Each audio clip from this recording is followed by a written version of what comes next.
May 21st, 1861, we have just defeated the small Confederate army of the Potomac. Major General James Shields at the Battle of Harper's Ferry Bridge. Smaller engagement, but nicely done by Major General Shields. A few things that we want to accomplish here before we move forward is take a second look at Army organizations. So we have Major General Joseph Hooker in command of the Army of the East with about 19,000 men right now. He has 4 divisions and 1 cavalry division attached. Each division has a brigade or battalion of artillery attached. We may actually keep 1 brigade of cavalry attached, but we'll attach them to the 1st division of each corps. Well, reorganizing of the Army of the East, we consolidated some of our brigades down to full strength. This shortened up the total number of brigades that we have in the Army of the East. So we'll probably recruit a couple more brigades to this army.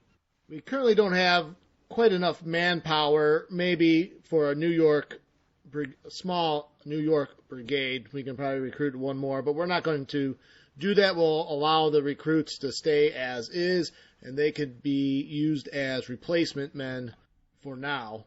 When Hooker is in the yellow readiness, we'll probably move towards Alexandria and take that depot and town there and rail hub and at least threaten Manassas Junction, maybe even build a fort or 2 to create an outer perimeter defense around Washington. We are actually going to use McClellan's Army of the Ohio to move to Cincinnati and start marching into Kentucky to secure the Bluegrass State. We have an army being formed under Winfield Scott that's mostly a training army that can also be used to build depots behind the line and such, although there is a threatening army coming from Grafton that looks like they are trying to come to the aid of the Army of the Potomac, the Confederate Army of the Potomac. There's only about 1,000 strong right now, but we're going to move Winfield Scott towards Frederick just to get him out of the harm's way because he hasn't recruited any strength yet. And it looks like David Hunter in St. Louis has about 13,000 men confronting the 2,000 men of the Missouri State Guard. We might be able to try to jump them from the start and drive them out. They'll probably order a retreat as soon as Major General David Hunter arrives. Let us expand our river fleet. Let's find some ships actually a lot of ships are still being built right now. So the river flotilla, only about 7 ships strong, but we're going to split them up at least into 2 squadrons. 1 will patrol down the Ohio, 1 will stay around Cairo. We're going to build 1 double-ender and then attach some of these other ships. So we move the ships to the Ohio squadron. We'll have 2 squadrons of about 4 to 5 or 4 to 3 ships a piece in there. We'll order the Ohio squadron to return to port, and they've returned to port and gained supplies. We should order these other fleets to return to port. We are going to order Cornelius Stribling to Louisville and kind of keep an eye on try to monitor the Kentucky region a little bit with his flotilla. We're trying to organize a cavalry division under David Hunter, starting with Eugene Carr as the division commander and George Stoneman Jr. as the 1st Brigade commander. Why don't we fast forward a couple days? You can see Winfield Scott moving his army to a base at Frederick. The Confederate Army retreats from Harper's Ferry down the Potomac, though, to Leesburg. It looks like Hooker is ready to move out to Alexandria, so why don't we move out and take Alexandria. All right, so Hooker is ordered to move towards Alexandria. Let's see if we can't get Shields to move and take Winchester. His readiness is still not quite good enough to do that. Let's watch Hooker's movements. So Armies moving out of Washington, D.C. We're trying to secure Alexandria.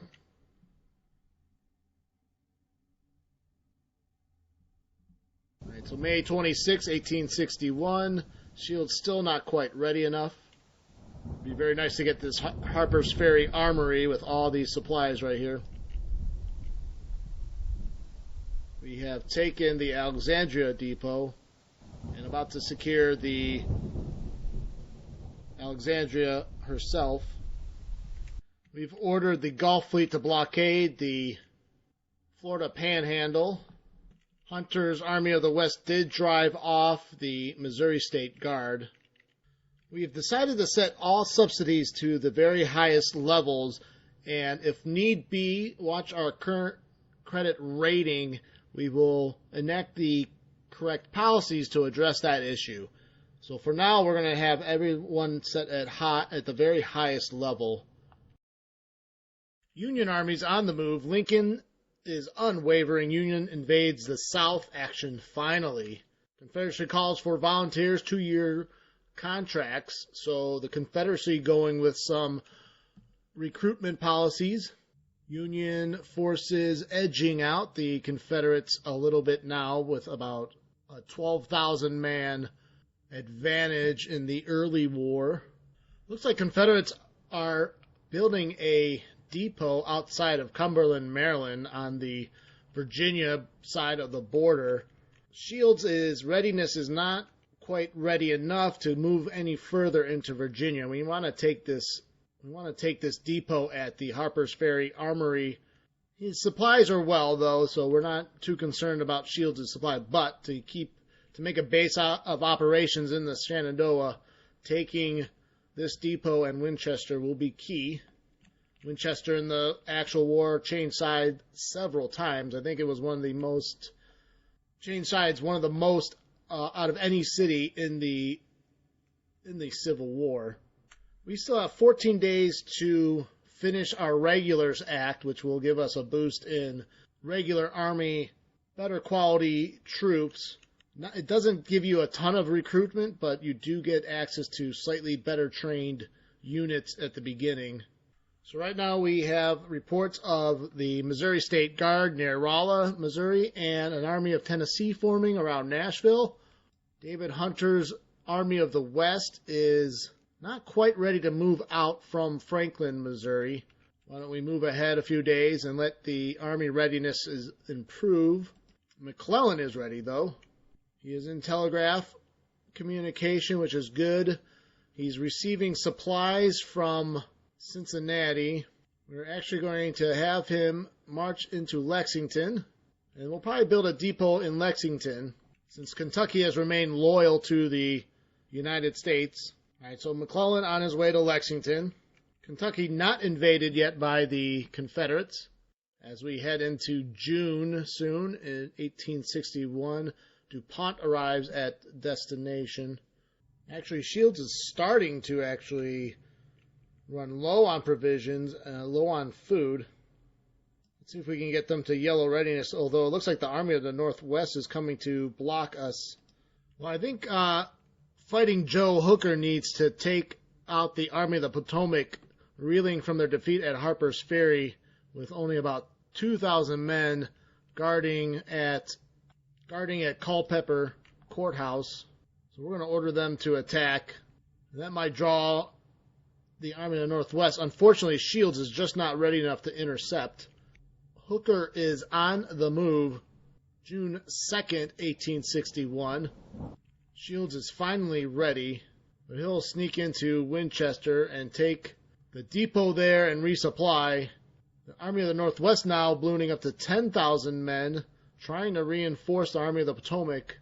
So we transferred some of the cavalry that was being recruited under Scott behind the front lines to reinforce Shields in the Shenandoah and give him a cavalry division. Let's see how the rest of the movements play out. It looks like the reinforcements might actually get in there in time from the Confederates. Yes, the Army of the Northwest is able to reinforce the Army of the Potomac in Virginia. We still have the advantage in numbers, although we are outgunned by the Confederates under Philip St. George Koch. But we will play this battle on the battle map, Battle of Culpepper Court House, June 4th, 1861. After initial skirmishing and maneuvers, the opposing armies are deploying for battle. We are the aggressors and on the attack. Our scouts report the enemy is near Culpepper Court House, Virginia, and our army is to prepare for battle. We are facing the Army of the Potomac with a strength of 2,000 men and 7 guns. So there's conflicting reports right there. I know they have reinforcements that should bring up about an additional 10,000 men. The enemy army is green, and the morale is reported to be stable. Reports indicate their supply situation is outstanding. The supply state of our army is outstanding, General Joseph Hooker. We are on the Chancellorsville map, quite fitting for Fighting Joe Hooker. So Hooker's army comes from the northeast. We will probably cross right at the bridge across the Rappahannock south of U.S. Ford, and we'll try to make our way in between Mineral Spring Run and Mott's Run using this road network here into Chancellorsville. Maybe we'll split off a second column down the Mineral Spring Road, as the objectives are Hazel Grove and the Catherine Furnace. We have Innis Palmer, our lead U.S. Cavalry, Detached Cavalry Brigade, leading with Theodore Runyon, the lead division, followed by John Abercrombie, with the largest division on hand. And then we have some detachments under Andrew Porter and William H. Reynolds, another artillery battery under Oliver Green. We have given orders to our leading troops to move ahead. Palmer is still awaiting orders, although we should have detached him. He is detached.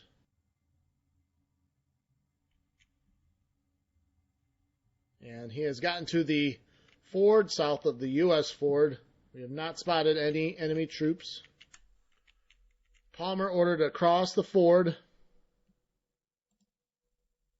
Abercrombie is ordered to move his division forward. Runyon has stopped, waiting for Palmer to get across and scout ahead. Still no signs of the Confederate position. Orders issued to advance ahead.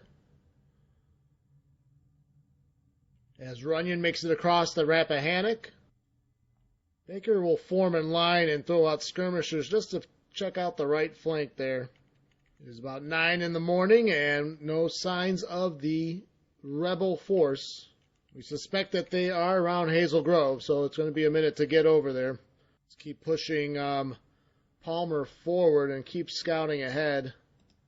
Hooker's force still making their way south towards the Chancellorsville House and the Furnace Road by the McGee House. So Palmer's lead cavalry scouts have reached the Chancellorsville House, but no sign of the rebels. They might be at Hazel Grove, so he's going to inch closer over there and see if he can't get a good look.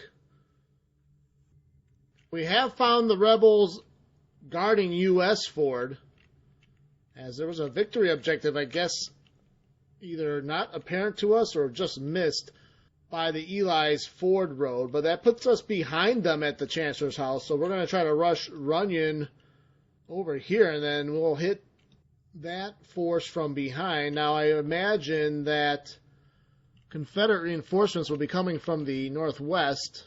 If we can make short work of this Confederate force here near the Bullock's farmhouse at the crossroads of Mineral Spring and U.S. Ford roads, we should be able to grab the objective also. So we're going to try to rush Palmer over there.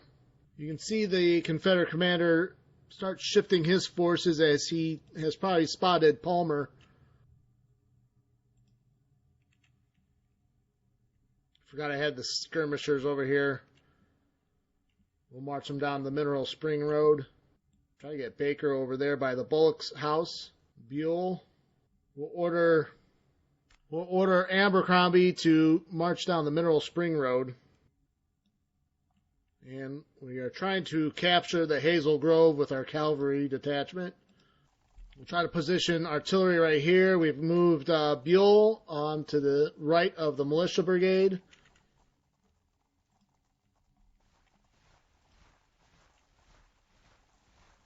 Looks like the Confederates have a few gun batteries, though. Trying to get in position.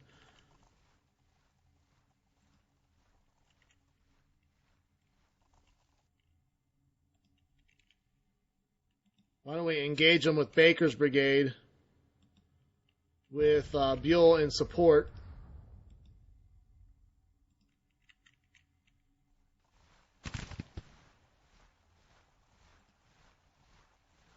Receiving flanking fire from Baker's skirmishers.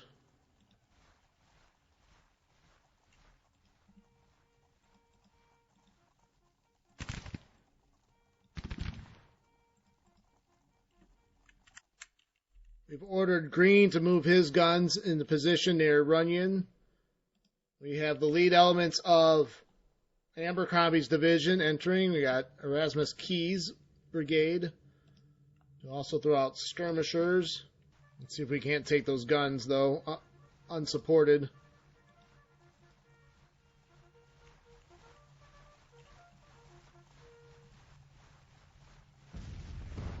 Although they're supported by Preston's battalion, Baker may get some casualties for this. But it looks like we are able to rout those guns, the Rockbridge artillery.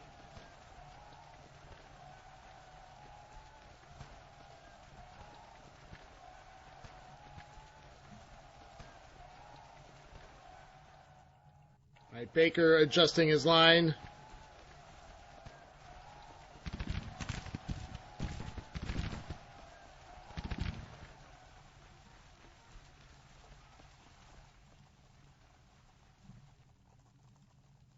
Schenck ordered to get into battle formation and support Keyes' brigade. Looks like the Confederate reinforcements, though, are arriving. That puts at slight advantage in numbers against the Confederates, the rebels.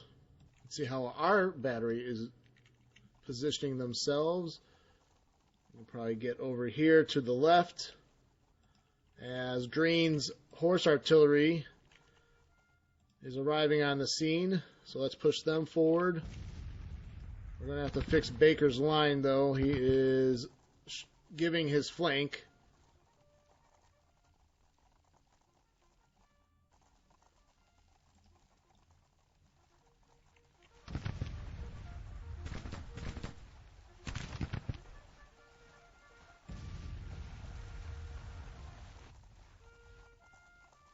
Baker having a couple of issues trying to readdress his line. We're going to move forward with Keyes and Schenck. Now Sherman arriving on the field of battle, but feuding. So hopefully we can corral him, though. Buell under artillery fire. Let's move forward with Baker while Buell takes the firing of the guns. Baker's ordered to try to assault the guns.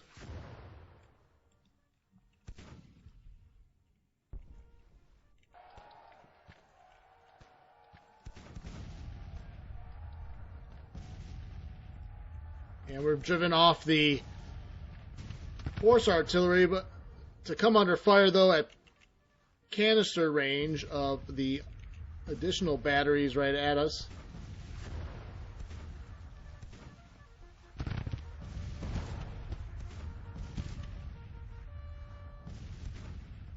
Baker's men are rattled a little bit. Here are the orders issued by Hooker, moving up the batteries on the left forward to get additional gun support for Baker and Runyon Runyon's division with Buell and Baker. Schenck and Keyes are trying to get into position to support the attack. We also have Sherman in reserve, plus Sumner and another battery on their way from across the Rappahannock still. All right, we're pushing forward with Schenck. We're trying to hold Keyes back a little bit because he is disrupted right now. We want him to regain his cohesion. Carlos Buell is trying to support Baker here, who's starting to look, starting to waver a little bit as he's trying to engage these guns. He's already taken one battery, but now he's at canister range. We may have to just try to... He's only lost 36 men, but that alone has shaken him a little bit. We're going to try to have to maybe charge Hampton's artillery division one more time. Give a big hurrah and try to take another battery if unsupported by infantry. I think they're about to break, but hopefully they can dislodge those guns. Let's see if Buell can at least get into supporting distance and fire on those guns. Alright, so even though only a loss of 48 men, Baker is falling back in the face of the gun as the short-range fire has driven the militia brigade back. Although they try to reform, but they thought better of that. Still only 73 casualties to the enemy's 150. Unfortunately for Buell, he is now under the gaze of that artillery battery of 13 guns. Let's see if they can't fire on them and maybe take down some of the crew.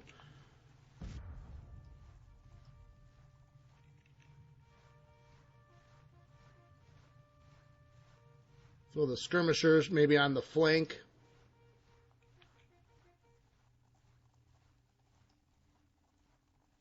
Try to use long-range fire and see if they are able to do any damage to those guns from ranged fire. So Palmer dismounting, and it looks like he'll be able to secure Hazel Grove hopefully sooner than later. Robert Anderson is able to get unlimbered and in a very good position, firing on that artillery piece that sent Baker reeling back and in on the flank. Although it looks like the Confederates are trying to swing their right flank over. We may need to bring over Sherman maybe to protect our guns. So we're going to try to wheel Sherman over to the left flank and protect Buell's left. Schenck now under artillery fire. Fix his line. Keyes is going to have to try to take these guns here. Actually, Schenck was getting the fire from these guns right over here. Actually, that's going to call our skirmishers back from Keyes' brigade.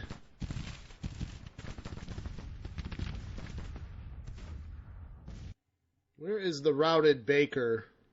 Back here. Let's see if Hooker can rally them. Still have some reinforcements under Andrew Porter and another artillery battery marching down the Mineral Spring Road. Let's unpause.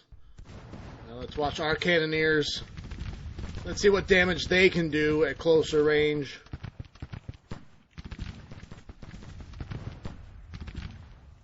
I feel Buell is in a good spot. And those Hampton's artillery division is wavering. Although now infantry and some cavalry is coming up into support. Hopefully Sherman can get there in time to protect our guns. As we see Sherman marching towards the left flank. Schenck still receiving artillery fire, but only 6 losses. And Keyes will be brought in to try to drive those gunners back.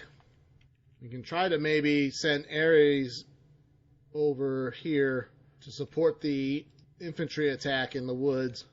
Again, the Confederates actually brought more guns than the Union to this battle.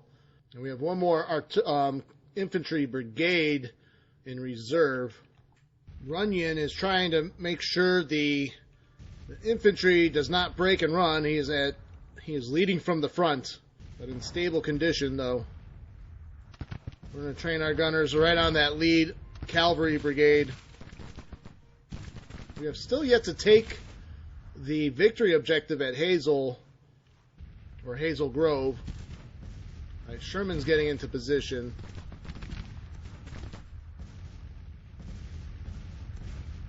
But we are raining a bunch of lead right down on that cavalry.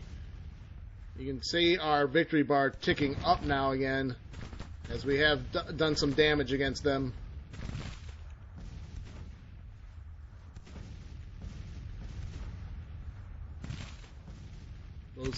That artillery battery has broken. The other one in reserve has fallen back a little bit. We've driven the cavalry brigade back. Looks like we're driving that artillery that was firing on Shank back. Shank is okay, he's firing on enemy behind cover. We're going to push forward with Keys because the artillery piece right there is under we can get in behind the rear, although there is this artillery Louisiana battery that might get us from the flank, so we're going to have to be careful about that. They're not firing on that position yet. We have ordered the unengaged Union Brigade under Porter, Andrew Porter, to fall in on the right flank of Keys and maybe to get in behind the Confederate position here on the flank. We also have a small battery of about 7 guns under William Reynolds that we'll see if we can't get in the woods here and get some close range fire. Although trying to find a good field of fire though in the woods might be more challenging than it's worth. Our gunners on our left though are doing pretty well, driving or keeping the Confederate right flank at bay. Skirmishers are detached from the rebels.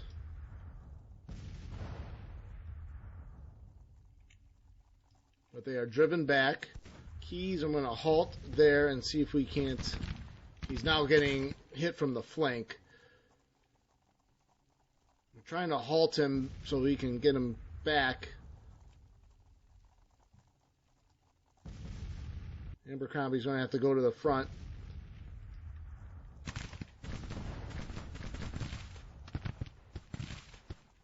So Keys receiving flanking fire because he's driven too far into the enemy position.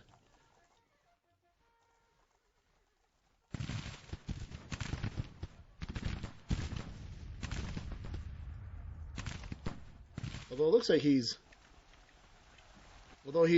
able to get some guns here.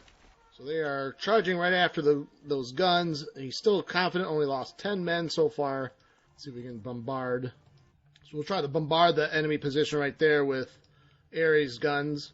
Let's move forward with Sherman.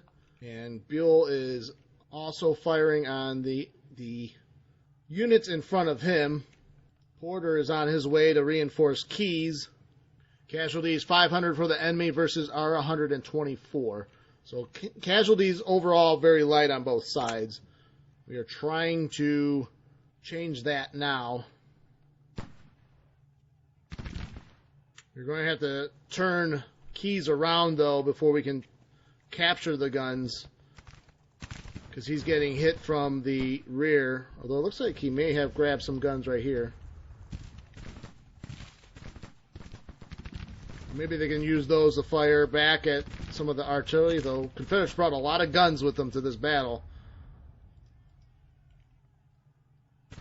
Sherman going to attack McBride, supported by Buell.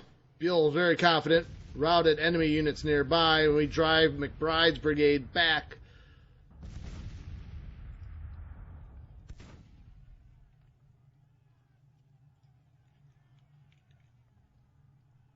I think it might be time to try to drive forward, and I have a feeling that we might have the rebels on the run or have them staggering back a little bit. Let's be careful and not be too aggressive.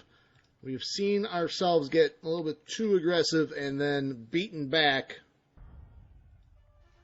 Sherman will march forward. Let's counter battery fire on Preston's battalion. Push forward with Buell. Schenck is marching forward. Let's make sure Keyes is in good order. He is receiving artillery fire, though.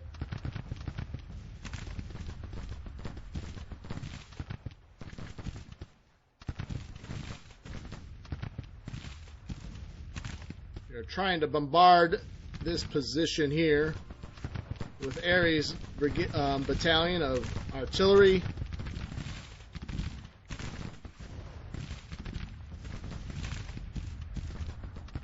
Sherman's going to keep marching forward on the left flank. Buell is going to try to take Preston's battalion. Someone is wounded, though. Schenck is wounded, unfortunately, as he's in the thick of it, taking artillery fire. Keyes is exposing his flank. He's going to try to make a mad rush for these guns, though.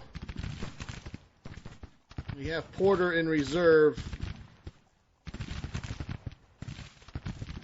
I don't know why he is trying to march in column formation.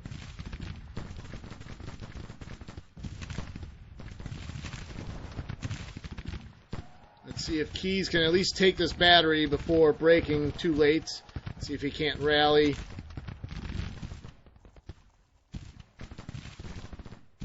So unfortunately, taking on a little extra casualties as we try to push forward. I'm going to try to bombard this center of the Confederate position.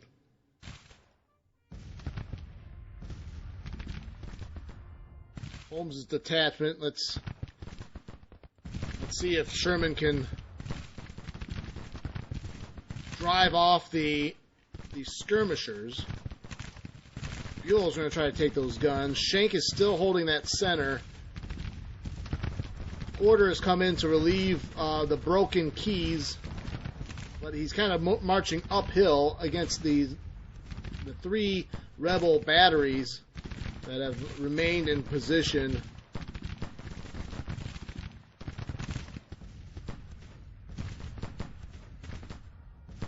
Can Aries counter battery fire the Louisiana batteries here? We finally have secured Hazel Grove. So that gives us the minor victory, but it looks like casualties are bringing us back, although we've inflicted 1,200. Sherman is locked in combat with Holmes' detachment. Can't seem to drive the skirmishers off. Buell's captured guns try to... We're going straight after those guns. Oh, they're trying to capture them. Looks like they've captured one, and then they're turning them right on the infantry. Looks like Keyes reformed. We're going to remount Palmer and try to take Catherine Furnace. We want to get the rebels to retreat. So it looks like Schenck is taking fire from this battery, but we finally drove him back. He's also receiving some fire from somewhere else as well. We're trying to push forward with Buell and Sherman, as Sherman has done a good job driving back these rebel foot soldiers. We got the Virginia Brigade in his front with only a strength of 622 men, so we're going to keep pushing forward. Buell is able to send a detachment to take these guns. Very nicely done. Although D.R. Jones, his brigade is in front of us with about 1,000 men. Let's keep moving forward with Buell. Looks like we have the rebels on the run. We'll push forward with Porter. Let's move our division commanders up.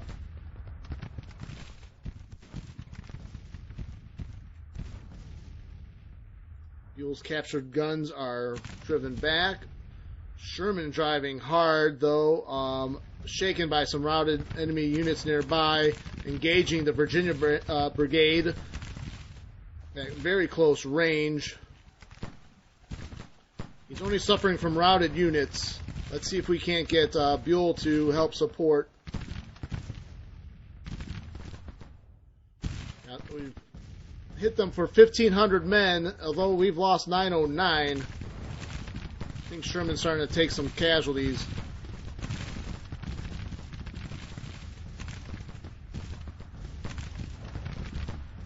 D.R. Jones looks fragmented.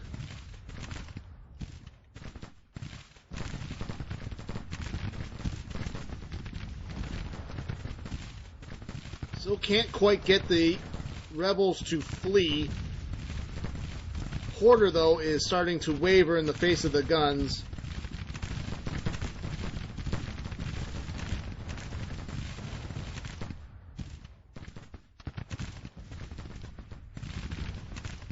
Let's have Abercrombie try to rally if he can. See if we can't bombard those guns. It looks like we're out of range, though.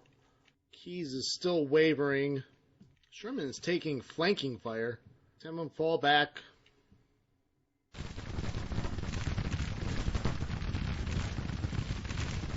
Looks like D.R. Jones has reformed. He was about to break.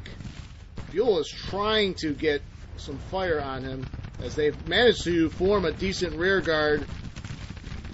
Porter is not able to do anything against the gun in face of the heavy artillery fire on the rebel left flank.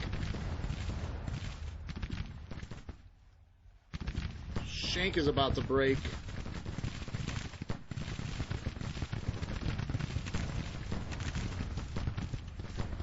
Sherman trying to fall back, but falling back under fire.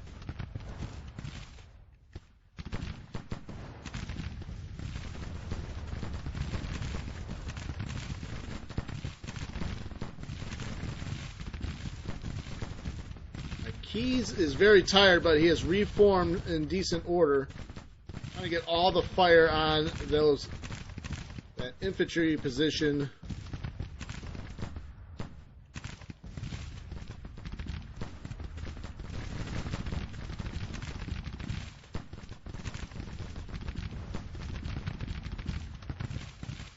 You'll finally breaking D.R. Jones.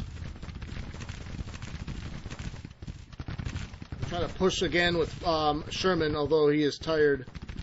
Let's see if we can. Schenck is about to break, though, as Bates' brigade falls back.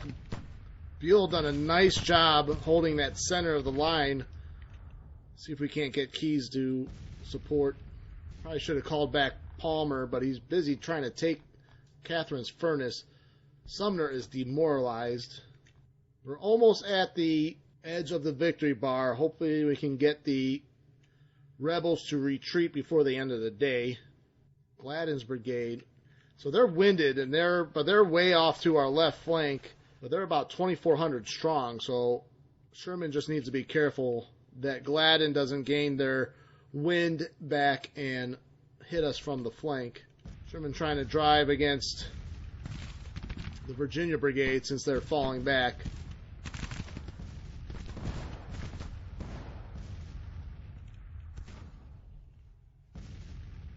Enemy is retreating. We have inflicted 15%. We need 28% for a major without suffering 16% out of our own. We're going to try to form Schenck up into an assault column and take these gunners here. We'll keep pushing forward with Buell. Sherman's going to try to keep firing on the Virginia brigade. Let's see how Schenck does. They're not firing on him, so that's good. We're going to try to assault the Virginia brigade with Sherman.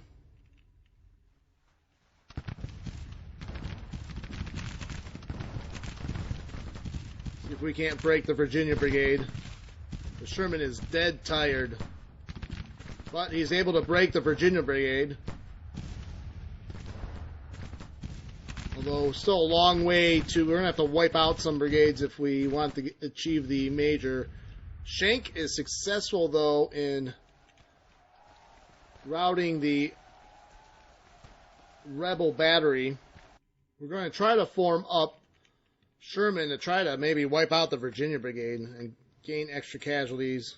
But I think Sherman's going to be too tired for that. Schenck is going to try to attack this Confederate brigade, but now they're being attacked from the flank. It might not work out. They're just too tired. Though Shank hasn't broken, which I'm surprised.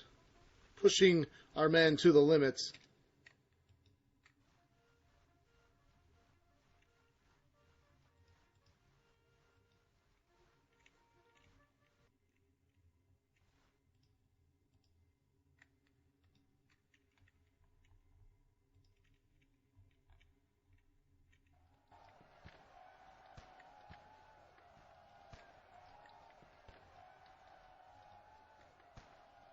I think Sherman's falling back because they're too tired.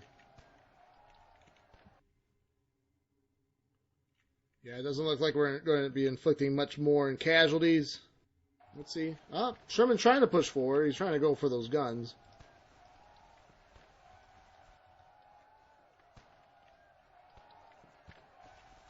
Alright, so it looks like we'll end it around here. So inflicting 2,400 to our 1,500. Interesting battle. Again, the AI seems to be doing a little bit better job managing their artillery. We were outgunned in that battle for sure. We managed to take a lot of their guns, so we did a nice job there. Alright, if you're enjoying this video, I'd appreciate if you hit that like button, leave a comment, or check out the videos, the first video in this Union series if you haven't already, if you're new to the channel. I do appreciate your time watching. We'll pick up this on the next one. Thank you again. We'll see you on the next one.